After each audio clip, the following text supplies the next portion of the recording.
Shopify grows your business no matter how far or big you grow. Shopify is the global commerce platform that helps you sell at every stage of your business.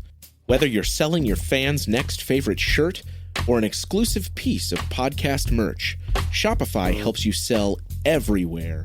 Shopify powers 10% of all e-commerce in the U.S. Allbirds, Rothy's, Brooklinen, and millions of other entrepreneurs of every size across 175 countries. Plus, Shopify's award-winning help is there to support your success every step of the way. Because businesses that grow, grow with Shopify. Sign up for a $1 per month trial period at shopify.com/income, all lowercase. Go to shopify.com/income now to grow your business, no matter what stage you're in.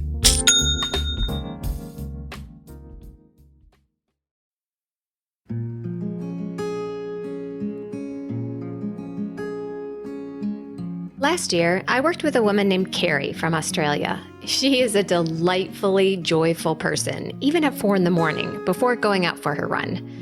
The reason I know that is because that was the only time we could get together to chat on the phone due to the time difference. Carrie came to me frustrated with her running progress. She was feeling slow and unmotivated on her runs, and was wondering if her age was finally catching up with her. Some days her runs would be fine, and other days would be a real slog. I asked her about her runs and what she was eating ahead of time. "Oh, I never eat before a run," she said. "I will if it's a long run, but I never really bother with it on my normal runs." Aha. I suggested that Carrie try a little experiment. I asked her to eat something very small and simple, like a half a banana or a piece of toast before heading out the door. If that went okay, she could try increasing it just a little bit more. On our next coaching call, Carrie was simply delighted. She had no idea that her fasted running was affecting her runs and her moods so much. She had been doing it for so long that she had no idea that anything was wrong and didn't know how much better she would feel with a little fuel in the tank.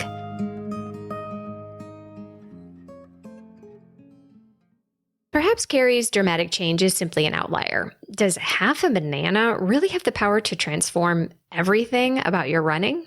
Let's find out.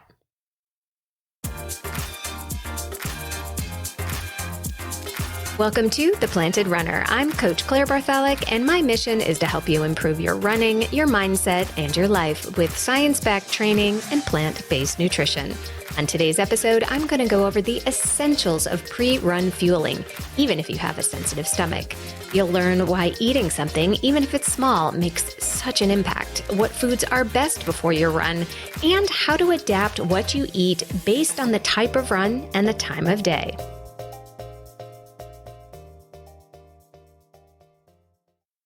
As a special bonus, I've created a fueling guide that you can get completely free at theplantedrunner.com/join. I know that you're probably on the run right now, so you're not exactly taking notes, so I've got you covered. I'll remind you again at the end of the show about the free fueling guide, or you can get it right now at theplantedrunner.com/join. Quick thank you to everyone who signed up for the new PR Team group coaching program that kicks off next week. I'm looking forward to working with you all and creating the private podcast for you. If you were thinking about joining but missed the deadline, reach out to me at claire@theplantedrunner.com and let me know. If you're an early morning runner, you probably head out the door as soon as your shoes are tied. There's no time to eat a meal, wait for it to digest, contemplate why you got up so crazy early in the morning when the world is peacefully sleeping, and then go for your run. But there are benefits to eating before a run, even very early in the morning, so I'd like to go over exactly what you should eat before you head out the door, no matter what kind of run you plan to do or what time of day it is. Now, whenever I talk about this, I get feedback from runners who, like Carrie from Australia, who never eat before their runs. Some runners do it because they don't want to take the time to eat and digest, or they're afraid of an upset stomach.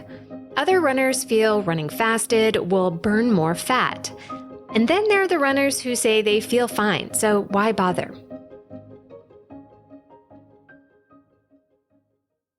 What does the science say? Technically, you don't need any fuel at all for a normal, easy run that is less than 60 minutes. You have plenty of stored glycogen in your muscles and a virtually unlimited supply of fat that will get you through an easy run. You can go for your run and eat when you get back.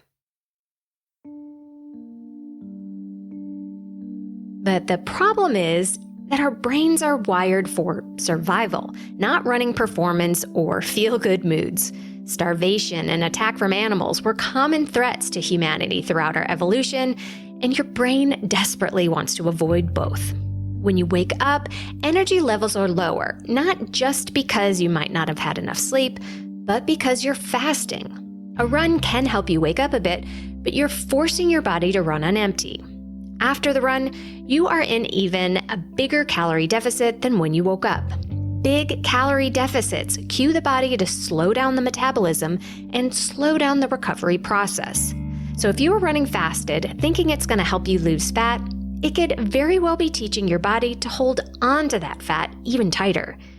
To make it even worse, another response is that your hunger hormones start to ramp up even higher, either right after the run or later on in the day. This is why one of the most common causes of overeating is actually underfueling.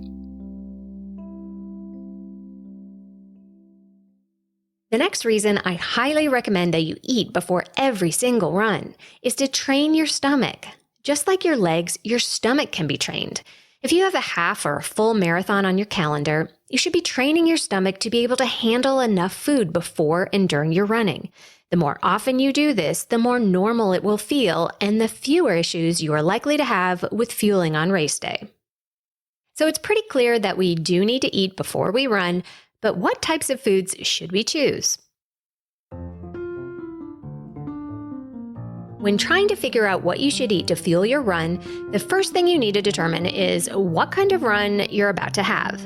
An easy 30-minute jog is going to have different fuel requirements than a long run, marathon, or hard speed session. I'll go over the differences in more details in just a second, but unless you are running very slowly for a very long period of time, what all your runs have in common is that carbohydrate-rich foods will help fuel you the best. Many health-conscious runners get a little worried when I tell them to eat simple carbohydrates, but remember, you're not about to go sit on the couch. You are fueling for performance, and everything you eat will be used for fuel, not stored as fat. I understand this concept can be tough to stomach, often quite literally. The best way to start is to experiment with small amounts of foods that are quick to grab and easy to digest until you figure out what works for you right out the door. And once you find it, make sure you always have it in the house ready to go.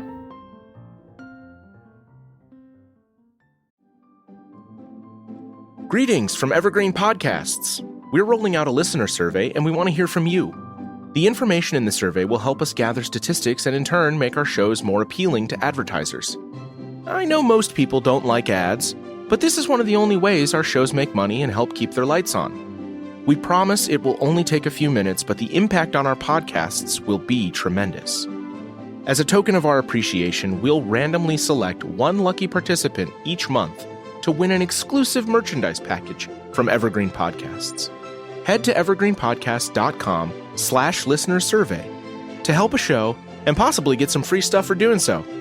We can't thank you enough for the support. Now back to the show. So what makes a perfect pre-run food? Something that is high in carbohydrate and low in just about everything else like protein, fat, and fiber. For an easy run first thing in the morning, try starting with a half a banana, a fig bar, or a date. Maybe grab a handful of Cheerios or munch on a couple saltine crackers. Some runners do well with fruit juice or applesauce, while others find the fructose is too hard on their stomachs. A lot of running registered dietitians I've worked with recommend fun things like Pop-Tarts or graham crackers. I know this advice seems crazy to those who struggle with weight or who want to lead an exceptionally healthy lifestyle. But again, quick carbohydrates behave differently at rest than with exercise. Yes, you have my permission to eat a Pop-Tart before you go run. Now, if you are running a shorter, easy run later in the day, there's no need for extra fuel if you've eaten in the last 1 to 3 hours. As you start to plan your fueling for longer and faster running, the equations will look a little different. What you eat and when you eat it before a run will depend on when you ate last and the type of run you are about to do. The tougher or longer the run, the more important it is to get both the timing and the food just right. Like most aspects of training, finding the optimal time to eat before a run is an individual preference. But in general, the harder you have to run, the earlier and more substantially you should eat. This is to ensure that you not only have enough fuel on board, but that you don't have a lot in your stomach, which can cause issues. Now, there are some runners that can eat just about anything within 30 minutes before a run, and they are good to go. If that's you, you're amazing. But if you are like most runners, you'll need to play with the timing to figure out what's best for you. A good rule of thumb is if you have a long run or a workout that's going to take more than 90 minutes to complete, you will need extra fuel. Yes, it's true that you have about 2 hours of fuel stored in your muscles and your liver, but your brain will start to protest by slowing you down long before the 2-hour mark.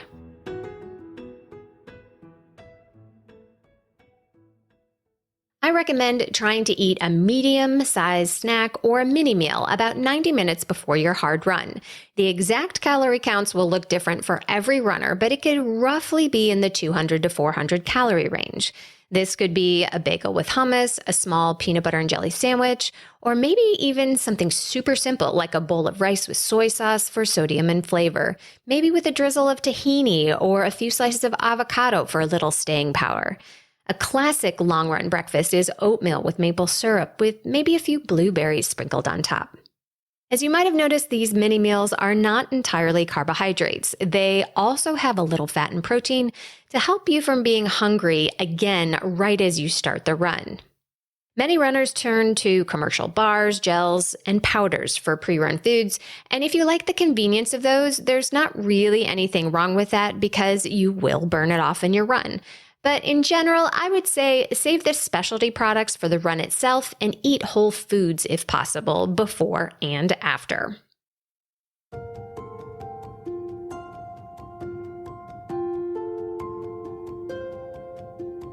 Now, if you've tried fueling before a hard run and you just can't stomach it, remember that the stomach can be trained, but you will have to experiment. Start with a small snack 2 hours ahead of your hard or long run. If your stomach handles it well, next time try moving the same snack forward 15 to 20 minutes. But if you experience stomach issues, push back the timing of your snack 15 to 20 minutes and maybe tweak the recipe a bit. Keep moving forward or backwards 15 to 20 minutes per run until you find the closest time you can eat before you have any issues. This way, you'll know exactly what foods sit well with you and exactly when to eat them on important workout days and on race day.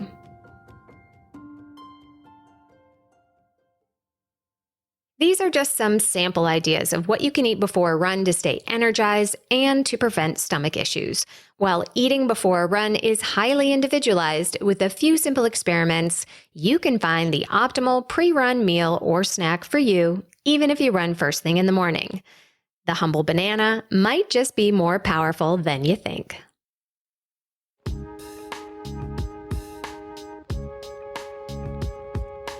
And now it's time for the Mental Strength Minute. Fortify your mind in 60 seconds or less. Today's topic is an imagination game I call Magnetize. Imagine that you have a powerful magnet the size of a bread plate attached to your chest. When the run gets tough, imagine the plate is magnetized and pulls you towards the objects in front of you. It could be the telephone poles or the mailboxes in your neighborhood, or it could be a stronger runner ahead of you in a race. The magnet effortlessly pulls you forward, chest first, until you pass the object. Then it pulls you towards the next one. Perhaps the magnet's power strengthens if you speed up or pump your arms back. The more details you can use in this imaginary game, the better. This game not only takes your mind off the hard work you are doing, it also encourages better running form. And it might just make your run a little more fun.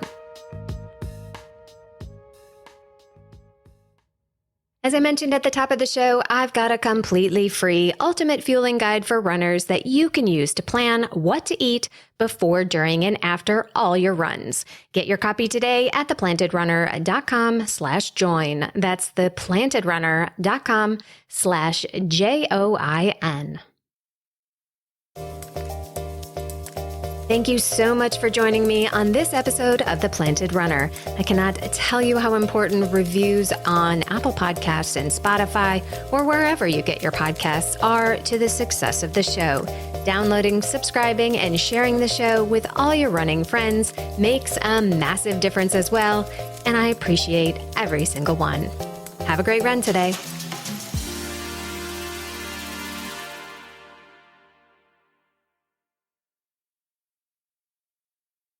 Women's Running Stories, where we explore the intersection between running and life.